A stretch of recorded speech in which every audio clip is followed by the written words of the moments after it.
Hey, this is Rick from Guitar Hangar, and I am holding in my hands the completed restoration of Glen Buxton's SG from the Alice Cooper group.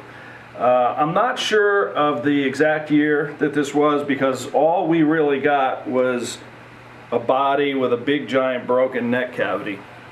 And I saw this guitar originally when Neal brought it in. We were mixing his album Green Fire, and he brought this in, just the body. He had just acquired it from some guy, and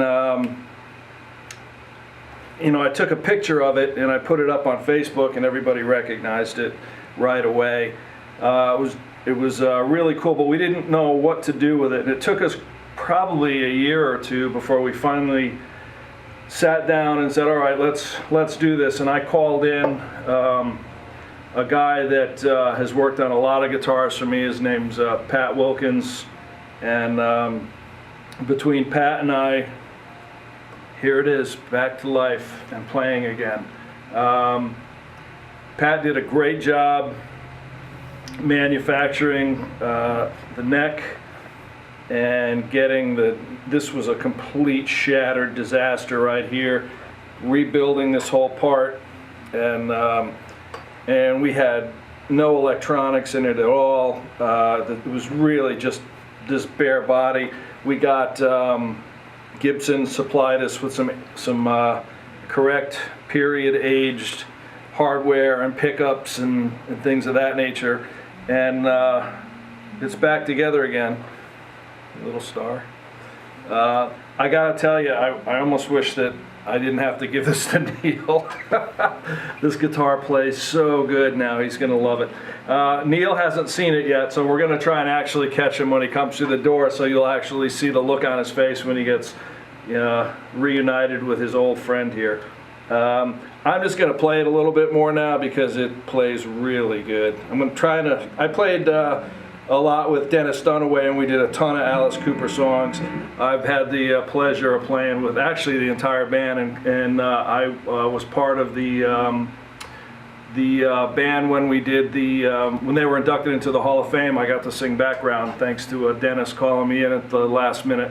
So I've gotten to actually be part of the Alice Cooper group with each of them individually as well as together. So it's pretty cool.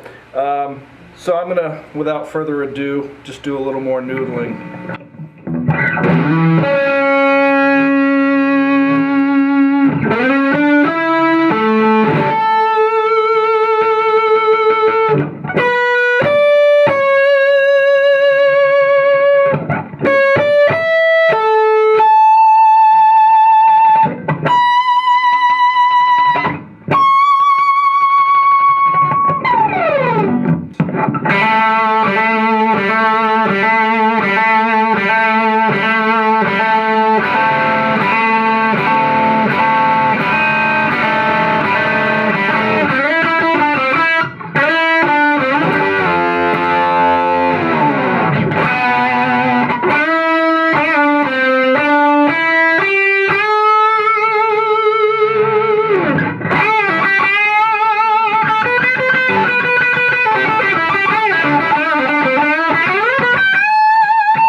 love this guitar, and I hope Neal will too.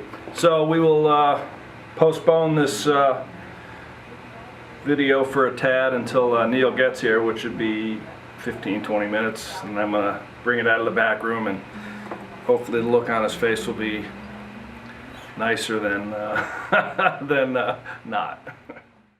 Hello everyone, Rick from Guitar Hangar here. I'd like to introduce you to I think we can say we're friends at this point. Yeah, after 350 years. Yeah. Neal Smith of the original Alice Cooper group. Hello, Rick. How are you? I'm good, my friend. Good to see you, Rick. So, just briefly, we were mixing Green Fire, your solo album. Latest Killsmith CD, yeah. Yep. And you graced me one day with this train wreck of a body and said, "Look what I just got." Guitar body, let's correct Yes. that. Guitar body. Plenty of those other ones. Sure. Yeah, we don't want to talk about those on film. Yeah. And what was it, maybe a year or two after that, we actually talked about making it a whole guitar again. Restoring it, yeah, from scratch, and there's quite a history to the guitar. Exactly. So we spent, when did we officially start working on it? Maybe It was October. 6 months ago? It was 8 months. 8 months ago? Yeah. It was in the fall of 2016. So the last time it was in your hands, it was about that big. Yes, it's grown, I understand. Let me go get it. Awesome. 1001, 1002. See, we don't even know if your eyes are closed. I present you with, Wow. Glen's guitar. This is freaking amazing. This is the resurrection of a body that was the Love It to Death, Killer, and Schools Out custom SG of Glen Buxton, our lead guitar player in the Alice Cooper group. Now, do we know what year it was actually? Was it a... No, we never know. All we know is it's the second SG model, which started in 1966. Two, I think, was the No, the original model was 62. Right. And the second model, version of it. the second version of it with the full pick guard Right. was, according to Todd Money at Gibson, was 1966 Okay. to the early 70s. Yeah, because I saw at least 3 dates online when I was trying to figure out what Yeah. it was. Yeah, well, there's no serial number because the guitar neck is gone. Actually, Dennis Dunaway has the original guitar neck for this guitar. But the headstock's missing on that. But the headstock's Just- missing. It could have never been reattached. Right. It has a whole new back on it up in this area, a whole new neck, obviously, and beautifully done by a great guitar maker, Pat Wilkins. Pat Wilkins, Yeah, in Van Nuys, California, and he was the one that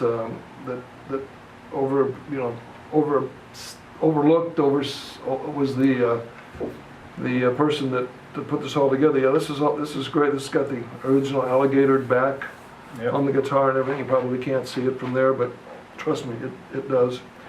And man, it feels great. I was really enjoying it. Play so slinky, and You ever played Schools Out on it yet? I did first. Well, it was the first thing I did off camera was I played Schools Out on it Cool. when I was just tuning it up. But on camera, I think it was probably. I think I started with 18. I tried to be chronological, Yeah. but I think I screwed up and did $1 Billion Babies before School's Out. So. Well, on the back of the Love It to Death album, you can clearly see the screws in this pick guard that goes all the way around Right. the pick guard. And you said Glen was kind of famous for taking his guitar apart every other day and swapping stuff around. He took everything apart every other day. his room looked like a mechanic. He had guitar parts everywhere, and a couple pistols. He took those apart all the time. So things were. They are interchangeable with guitars. Yeah, I think he. pistol- I think he did. I think he did do something there. And so he would. The point I think you're getting at is that the original custom tailpiece vibrato. Dennis actually has that, but Glen took that off, and he would put the Bigsby horseshoe on it Right. and interchange them back and forth. So you see a lot of photographs of Glen with the original tailpiece. Right, right. And then with the horseshoe. He had it in nickel, but when I restored the guitar, I wanted it to be in the gold. Right. Which is why there's a lot of people that think he had more than one guitar, but it was really the one guitar that he just kept altering all the time. He may have had an earlier model, but I have seen no pictures to 100% prove that. I will send you, and you can include them in this piece here, especially this star. Because Right. at one point, Dennis and Glen both put these glow-in-the-dark stars on their guitars. Right. And Glen has one photograph where it's going all the way Up and around. up and around, and there's only one left. This is the one that's left. Right. So that's a definitive, like, fingerprint for this Right. guitar. Right. And the other thing is the neck that Dennis has also fit perfectly on where the break was on the back. So at one point you did match the two together Through photographs. not- Oh, okay. Through photographs. But we never matched them. Well, I will attest, there was the neck, this whole neck joint needed to be rebuilt because it wasn't like the neck just broke out of the guitar. We'll put a photograph in this. Yes, I mean, the whole thing was pretty much like El Kabonged, and No, so I don't know the story at all of what happened to the guitar. All I know that in 2012, I was approached by someone that had a lot of, who knew Glen from the late 70s and early 80s, before he left Connecticut for Arizona. And he had a lot of, I call them Glen Buxton artifacts. Some of them actually were Alice's too. right, There was a fake elephant foot that was a stand for umbrellas, an umbrella holder. I have one. Yeah, and who doesn't? And there were some other things, because Glen, going back to our days in art class, he liked to do collages.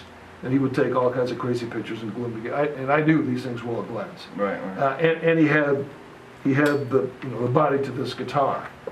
And this was the only thing I was interested in. Sure.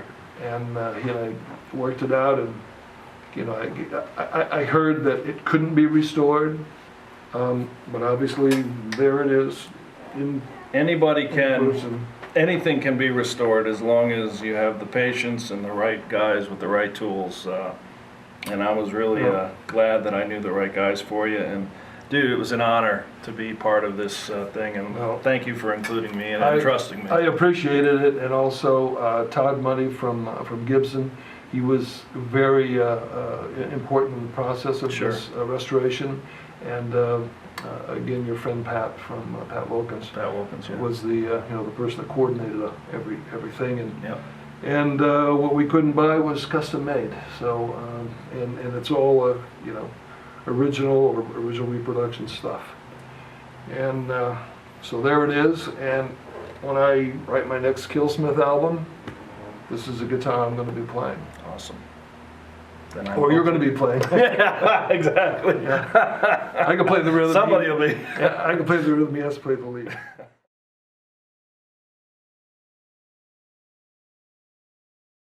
So just a couple of things to go over the features of how the electronics work on this, which is kind of interesting.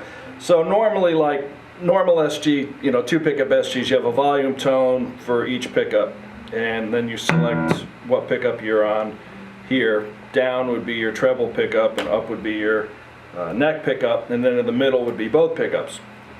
Well, in this case, what you have is a volume, master tone, and this, instead of being a tone, is actually the middle pickup. So when you turn this up, you can blend the middle pickup into any of the other selections that you have. So if you have it on the bridge position, turn this up, and now you have the bridge and the middle position pickup. And same with the neck, and you can just dial the middle pickup in anytime you want. And that's how that works. It's got a Bigsby trem, and it's got Grover tuners.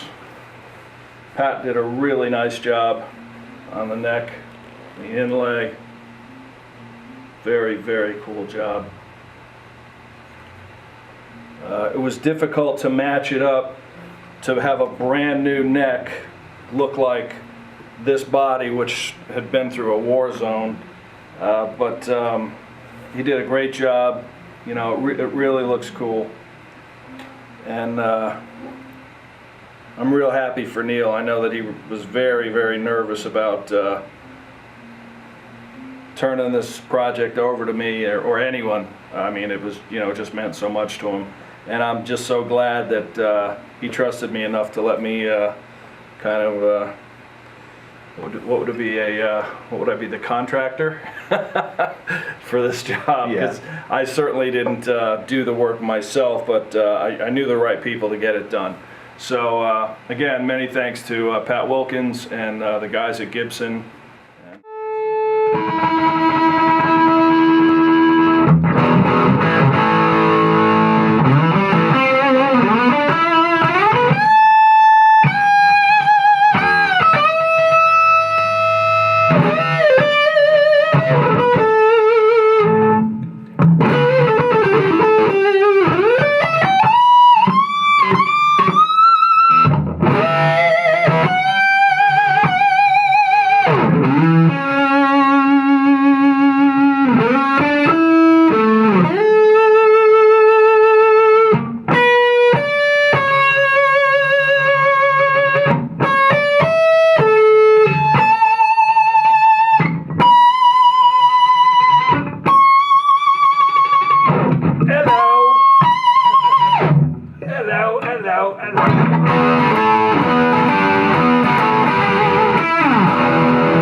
Congrats, my friend.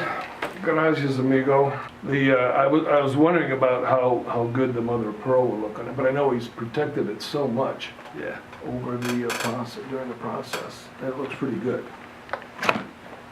Looks beautiful, matter of fact. I mean, it's such a great combination with all this junk on it, you know. Yeah, yeah. I told Alice about the A that's carved in there. Yeah. He says, I wonder what that stands for. No, he did. He says, I wonder what that, he said, he's probably trying to remember the key that the song was in. Yeah, right, sure. Anyway.